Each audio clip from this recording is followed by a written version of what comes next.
നമസ്കാരം, ഒരിക്കൽ കൂടി സ്വാഗതം. കേരള ബ്ലാസ്റ്റേഴ്സ് മാനേജ്മെൻറ്റും കേരള ബ്ലാസ്റ്റേഴ്സിൻ്റെ ഹെഡ് കോച്ചുമാരെല്ലാം ഇന്ത്യൻ താരങ്ങളെ വളർത്തിയെടുക്കുന്നതിൽ ഒരു വിട്ടുവീഴ്ചയും ഇതുവരെ കാണിച്ചിട്ടില്ല.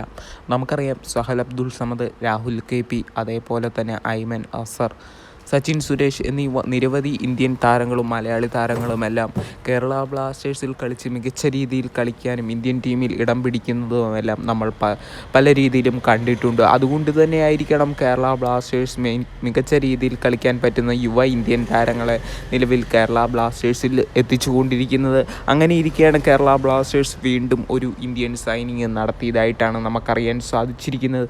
അതും ലീഗിലെ തന്നെ പ്രമുഖ ക്ലബ്ബായ ഐസ്വാൾ FC-യിൽ നിന്നാണ് ഇപ്പോൾ ഈ കേരള ബ്ലാസ്റ്റേഴ്സ് മാനേജ്മെൻറ്റ് ഒരു വമ്പൻ ഇന്ത്യൻ താരത്തിനെ സൈൻ ചെയ്തിരിക്കുന്നത്. കൂടുതൽ അപ്ഡേറ്റുകളിലേക്ക് തന്നെ കടക്കാം. അതിലേക്ക് കടക്കും മുമ്പ് ചാനൽ നിങ്ങൾ മറക്കാതെ സബ്സ്ക്രൈബ് ചെയ്യുക. കൂടുതൽ ISL ഫുട്ബോൾ ന്യൂസുകളാണ് ഈ ചാനലിലൂടെ നിങ്ങളുടെ മുന്നിലേക്ക് എത്തിക്കുന്നത്. എന്തായാലും ഐസ്വാൾ FC-യിൽ നിന്ന് അമാവിയ റൊണാൾട്ടെ എന്ന് പറയുന്ന താരത്തിനെയാണ് ഇപ്പോൾ കേരള ബ്ലാസ്റ്റേഴ്സ് സൈനിങ് കംപ്ലീറ്റ് ചെയ്തതായിട്ട് നമുക്ക് സോഷ്യൽ മീഡിയ പേജുകളിലൂടെ അറിയാൻ സാധിച്ചിരിക്കുന്നത്. എത്ര കൊല്ലത്തെ ഡീലിലാണ് താരത്തിനെ സ്വന്തമാക്കിയിരിക്കുന്നു എന്ന് നമുക്കറിയാൻ സാധിച്ചിട്ടില്ല. പക്ഷേ ഈ താരത്തിനെ കേരള ബ്ലാസ്റ്റേഴ്സ് ഓൾറെഡി സൈൻ ചെയ്ത് വെച്ചിരിക്കുകയാണെന്നും ആദ്യ ഇന്ത്യൻ സൈനിങ് ഇത് തന്നെയാണ് എന്നാണ് നമുക്കറിയാൻ സാധിച്ചിരിക്കുന്നത്.